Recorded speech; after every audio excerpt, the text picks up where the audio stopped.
A very good afternoon and thank you for joining us on Beetv News Updates at 3. I am Ruth Ogbodu and now the news in detail.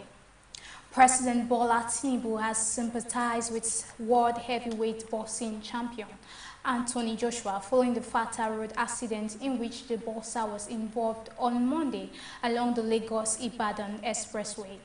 The accident, which occurred on a busy highway, claimed the lives of 2 persons, while Joshua sustained injuries and is currently receiving medical attention. In a statement reacting to the incident, President Tinubu conveyed his condolences to Joshua and the families of the victims, describing the development as a tragic loss. He added that the incident had cast a shadow over the season, noting the emotional burden it placed on the boxer and his family. The president also praised Joshua's contribution to sport and his representation of Nigeria on the global stage.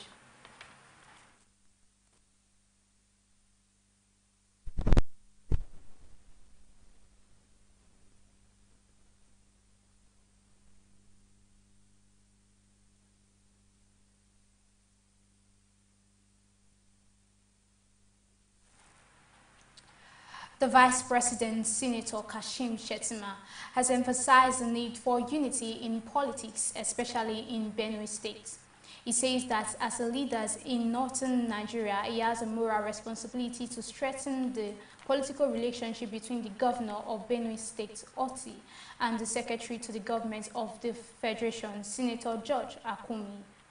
The Vice President said this during the marriage ceremony of the SGF son, describing marital unions as fundamental pillars of Nigeria's social strength and long-term national development.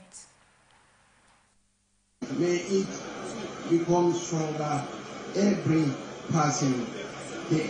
It tells us about the synergy that exists between our son working at the federal government and the leadership up there of the federal government. So it is something to celebrate. And when they visit the states, they become part of us. And then it even becomes easier for us to interact, to engage, even when need arises. The VP decided not to use his speech. It decided to speak off the script. And so it was very spontaneous, and again, he spoke from the bottom of his heart. I think he said quite a lot, and I think it also sinks into our mind. We have to internalize and realize what he has said. There's a big future for Benue State. Working together, the sky is the limit. I want to thank the President, of course, the VP, and of course, our Chief Host.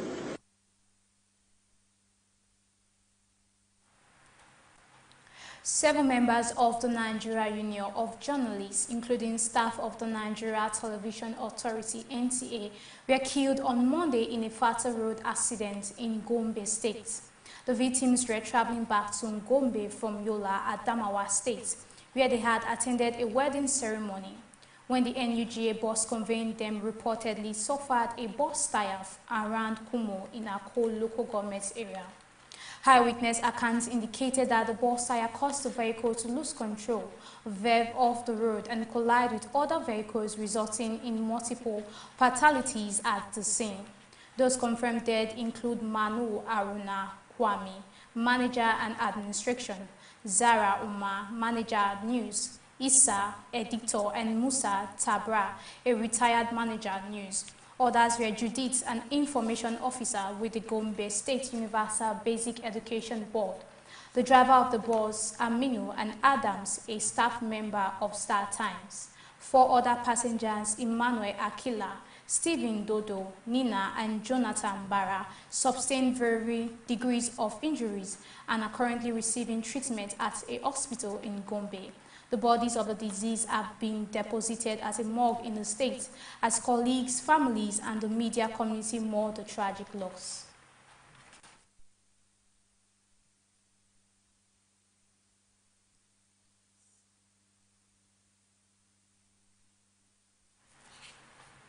In Gombe State, Governor Muhammadu Inuwa Yahya has signed 617.95 billion 2026 appropriation bill into law, with 428.5 billion allocated to capital projects and 12 billion set aside for the National Security Fund, reinforcing the state's focus on security, infrastructure, and long-term growth. The report.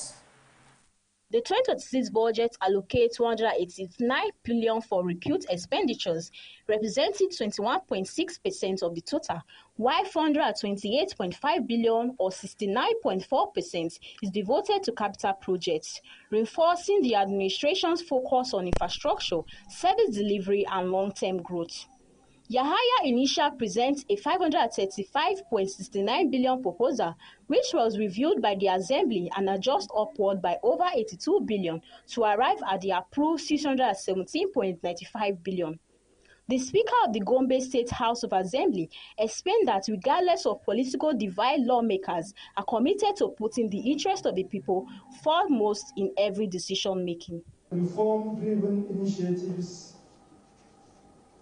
of this your purposeful administration, which is quietly transforming the state to a model of transparent governance and indeed good governance. The growth of internally generated revenue of Gombe State has accelerated over the past 5 years, supported by a sharp increase in federal allocation. The governor considered these an opportunity to stimulate economic growth, improve public service delivery, and quality infrastructure. I want to assure you that we shall still do more. Apparently, this government will go as a watching government. We started with work, we'll end with work. But so be it, because the expression demands that we have to work and work, so that we see our people through the challenges of life. Key component of the budget is the allocation of 12 billion for the National Security Fund, equating to 1 billion per month in line with resolutions from the Northern State governors. Forum 8 at addressing regional insecurity. Precious Agbolaho reporting for Beetv News. The Federal High Court in Abuja has refused an oral bail application filed on behalf of former Attorney General of the Federation and Minister of Justice Abubakar Malami, SAN, his son Abubakar Abulazi Malami, and a co-defendant following their arraignment on a 16-count money laundering charge by the Economic and Financial Crimes Commission. Justice Emeka White ruled that a substantive bail application had already been formally filed and served on the prosecution, and that granting an oral application at this stage before the prosecution has had the opportunity to respond would amount to an ambush on the prosecution and a breach of fair hearing. The judge therefore declined to entertain the oral application and adjourned the case until January 2, 2026. For the hearing of the written bail application. Pending that hearing, the defendant will remain in the custody at the Kuje Correctional Center. Earlier on Tuesday, Malami, his son, and an associate, Aja Bashar Sabe, had appeared before Justice White, pleaded not guilty to all counts of the money laundering charge, and entered their formal plea.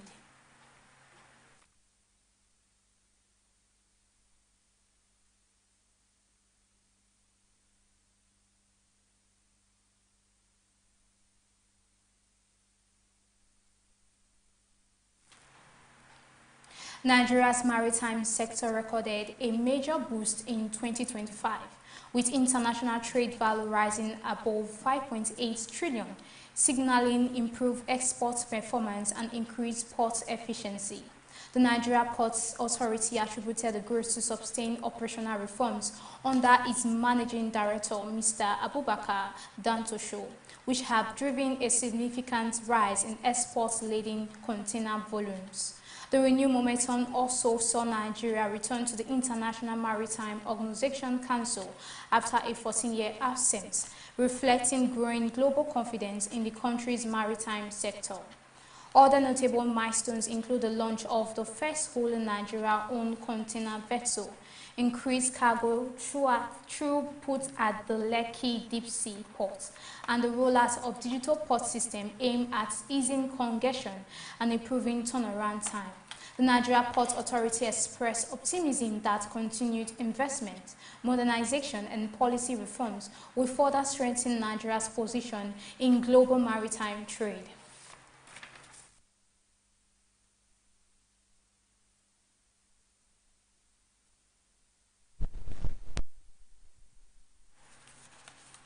At least 3 Turkish police officers and 6 Islamic State militants were killed on Monday in a violent gunfire in northwest Turkey. The country's Interior Minister Ali Yerlikaya said a security office intensifies operations against extremist cells. The report. The clash occurred during a pre-dawn counter-terrorism raid on a property in the El Mali district of Yalova province, south of Istanbul, where suspected IS militants were believed to be hiding. Police stormed the house and were met with heavy resistance, resulting in a prolonged exchange of gunfire. Interior Minister Yerlikaya said that in addition to the fatality, at least 8 other police officers and the night guard were wounded in the confrontation. Special forces from neighboring Bosa province were dispatched to reinforce the operation. The operation in Yalova was part of a nationwide crackdown with more than 100 simultaneous raids targeting suspected IS locations across at least 15 provinces. Authorities said the militants killed in Yalova were all Turkish nationals. Due to the presence of civilians in the targeted house, police conducted the raid with caution, safely evacuating 5 women and 6 children who were inside prior to the shootout. The deadly clash comes a week after Turkish police detained over 100 suspected IS militants who were allegedly planning attack during Christmas and New Year celebration, raising concern about the group's renewed activity within the country. Turkish President Recep Tayyip Erdogan expressed condolences for the fallen officers and reiterated the government's commitment to combat terrorism across Turkey. Favour Kolawole reporting for Beetv News.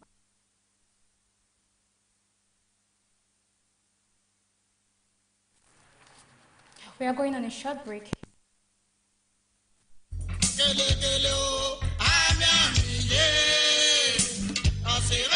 Gone but not forgotten. Our dearly beloved mommy and matriarch, late Madam Gift Soe Irabo. Mommy, it's been 8 years since you left us in this sinful world, and just like a burnt down library, our world crashed when death took you away from us. As our mother, grandmother, great-grandmother, sister, aunt, and mother-in-law, we will not forget in a hurry the great lessons you taught us, especially your prayerful lifestyle that brought us closer to God. We remember your undying love, care, and passion for God and man. The entire family of Yorama Erabo of Ogo Town in Orion local government area of Edo State cordially invites the public to the 8 years remembrance of their daughter, mother, grandmother, and great-grandmother, Madam Gift Soe Erabo. Date: January 13, 2026. Venue: Rose Garden Event Center, number 22, Giwa Amo Street, off Airport Road, GRA, Benin City.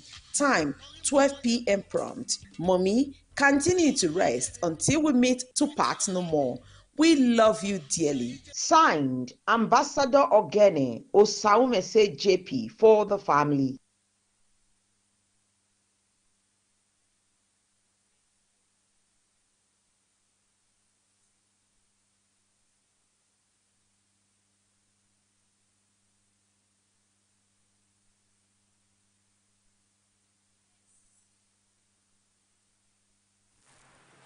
Welcome back, and now to the business news.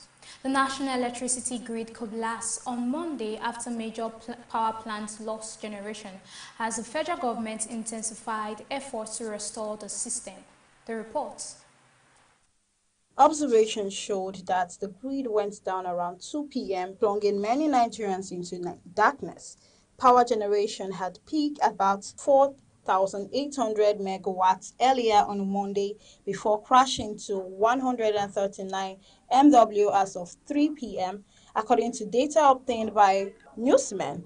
The cause of the collapse could not be immediately confirmed. However, it occurred at a time when the Nigerian Independent System Operator was making efforts to ramp up generation following a recent gas constraint caused by pipeline vandalism. The federal government's approval to write off about $5 billion in debt owed by the Nigerian National Petroleum Company Limited is part of moves to prepare the state-owned energy firm for a potential initial public offering in 2028, a new report by Argos have revealed. Energy intelligence firm Argos on Monday quoted industry sources as saying that government is cleaning up NNPC's balance sheet to position the company for a public listing as Nigeria pursues reform aimed at attracting foreign investment and boosting transparency in the oil and gas sector.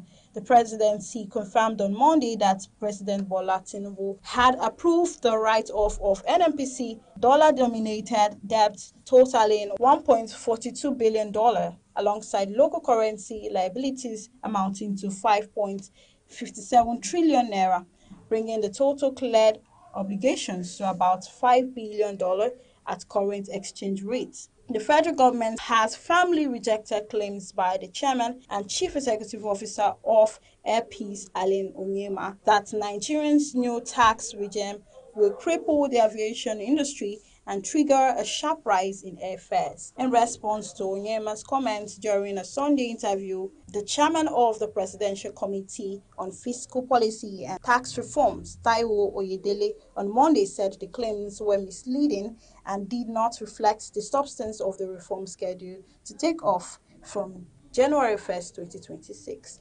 Favor Kolawole reporting for Beetv News.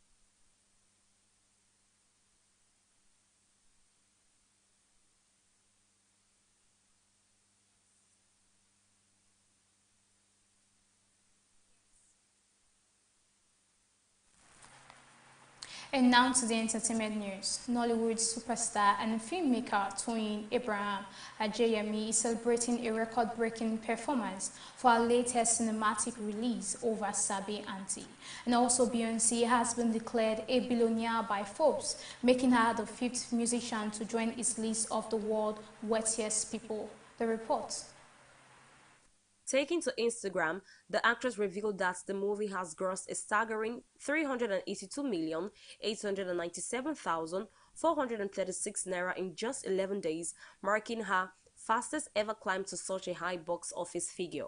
Toyin expressed deep appreciation to her fan base, known as the Toyin Titans, for their overwhelming support, which has surpassed the performance of her previous blockbusters. She encouraged more Nigerians to visit the cinemas during the holiday season, describing the film as an impactful narrative that resonates with the audience. Nigerian comedian and filmmaker Ayo Makun, popularly known as AY, has voiced strong criticism of the Nigerian government following the tragic car accident involving boxing champion Anthony Joshua on the Lagos-Ibadan Expressway. The crash, which occurred on Monday, claimed the lives of 2 of Joshua's associates when their Lexus SUV collided with a stationary truck. While Joshua survived with minor injuries, AY expressed deep frustration over the state of the nation's infrastructure. In a heartfelt post on Instagram, AY highlighted the irony of a national hero returning home only to be met with tragedy due to systemic negligence. Beyoncé has been declared a billionaire by Forbes, making her the 5th musician to join its list of the world's wealthiest people. The American star has joined an elite group of musicians with 10-figure fortunes,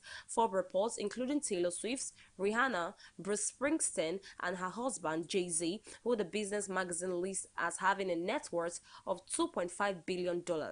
Earlier this month, Forbes estimated Beyoncé's net worth of $800 million and predicted she would cross the billionaire threshold for the first time following years of success. And that's it on the entertainment news. Evelyn Isabella reporting for Beetv News.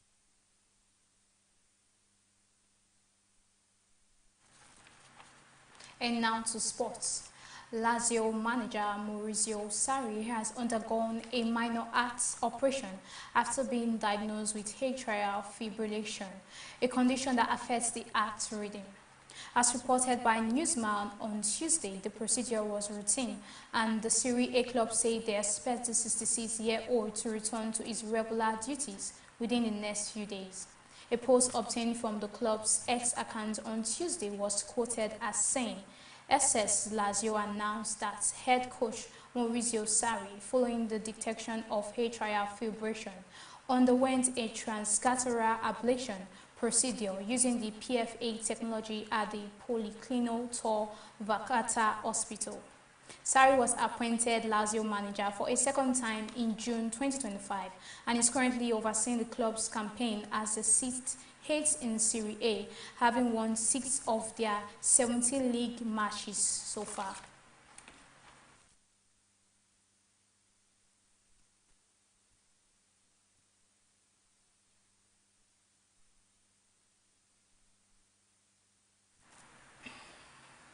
And that is all on our 3 p.m. news updates. Thank you for joining and stay tuned for our 6 p.m. major news. I am Ruth Obodu. Goodbye for now.